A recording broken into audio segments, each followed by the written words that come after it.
Olá a todos, tudo bem? Meu nome é Bruno Freitas, eu sou advogado e eu estou aqui hoje para falar sobre o coronavírus, especialmente sobre o direito constitucional de ir e vir. Com isto, eu gostaria de primeiro fazer uma pergunta. Será que nós podemos deixar de nos submeter a essa quarentena, a esse regramento de contenção, de ficar em casa, ou a gente pode a gente está livre para recusar esse tal ato e pode sair por aí, indo para qualquer lugar, indo em praia, etc. Qual a opinião a respeito disso? Primeiro,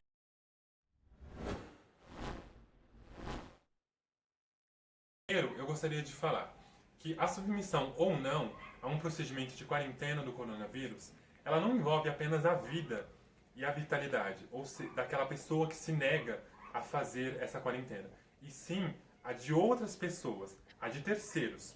Por isso que a gente cumpre dizer agora o que está estabelecido na Constituição, no seu artigo 5º, inciso 2º, que ele determina que ninguém será obrigado a fazer ou deixar de fazer algo senão em virtude de lei, preconizando assim a autonomia pessoal daquela pessoa de ir e vir e fazer, em regra, qualquer coisa. Isso é mitigado em algumas hipóteses. Por exemplo, quando uma pessoa ela comete um crime, é mitigado a liberdade dela de ir e vir e ela tem que ficar ali presa no estabelecimento prisional. Em contrapartida, o artigo 6º da Constituição Federal, ela estabelece um direito social, prevendo ali no seu artigo 24, inciso 3º, a competência concorrente da União, Estado, Distrito Federal de legislar sobre proteção e defesa da saúde. Ou seja, o artigo 6º ele estabelece o direito social à saúde.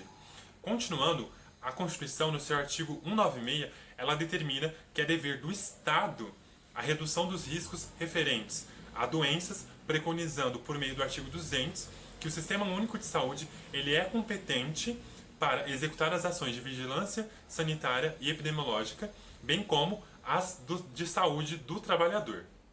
Então, com isso, entra um questionamento.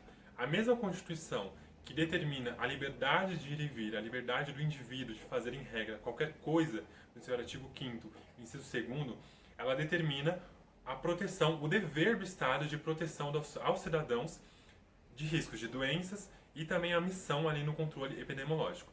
Então, claramente, há um conflito que torna bastante aparente frente aos casos em que as pessoas elas resolvam ali não promover essa proteção à epidemia e à propagação do coronavírus.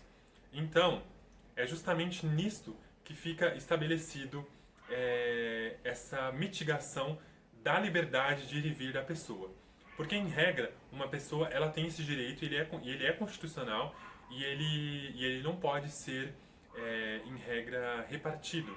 Mas, na possibilidade de imposições feitas por sanções, no caso, cometimento de crime por alguma pessoa, ou, num caso de doenças ou de um risco maior à sociedade, há a possibilidade de contenção dessa pessoa, ou seja, é mitigada a liberdade de ir e vir da pessoa. Além disso, em respeito ao comando normativo constitucional, que determina essa norma legal, veio a legislação 13979 de 6 de fevereiro de 2020, que ela determinou sanções e aplicações como medidas de isolamento, ou seja, quarentena, realização compulsória de exames, testes laboratoriais, coleta de amostras clínicas, vacinação, entre outras medidas, sob pena de responsabilização àquela pessoa.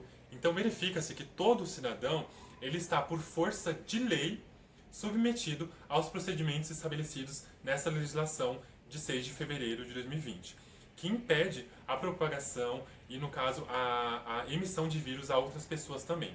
Então, de igual modo, não pode se sustentar que essa norma ela seja inconstitucional. Por quê?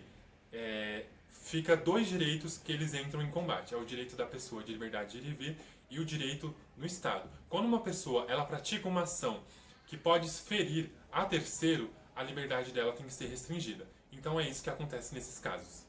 Assim, vale salientar que o Código Penal ele vem em concordância com a legislação de 6 de fevereiro, estabelecendo no seu artigo 268, caput, detenção de um ano, de um mês até um ano, para aquele também a imposição de multa para aquele que infringir determinação de poder público, destinada a impedir introdução ou propagação de doença contagiosa que é no caso que está acontecendo aqui. Trata-se de crime de perigo e que ele se consuma com um mero descumprimento do comando, sem que haja ali a necessidade de uma efetiva introdução do vírus ou até mesmo a propagação dele para outras pessoas.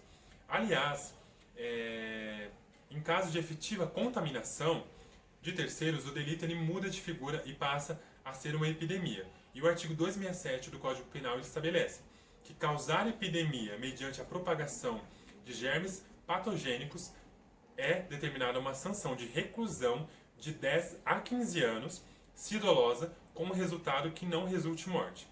Para os casos em que há o falecimento decorrente dessa tal transmissão, a pena ela é duplicada, ou seja, vai de 20 a 30 anos, e quando se for culposa, a pena ela vai ser de 1 a 2 anos pela transmissão e 2 a 4 anos se sobrevier depois o falecimento. Então, vê-se que antes muito dessa legislação de 13 de fevereiro de 2020, o próprio Código Penal estabelecia essa mitigação de ir e vir da pessoa no caso de pandemia. E no caso que é o que está acontecendo agora no Brasil com o coronavírus. Então, essa legislação ela é constitucional, conforme está estabelecido na própria Constituição. Ela é constitucional conforme já está preconizado no Código Penal. Assim, cumpre dizer que os poderes públicos têm até estabelecido sanções às pessoas que não cumprem o isolamento domiciliar. Nisso, o Ministério Público ele veio favorável a ação ajuizada pelo município de Conceição de Macabu, onde um paciente suspeito de contaminação do Covid-19 que foi pedido pelo município para que ele se mantesse em isolamento domiciliar.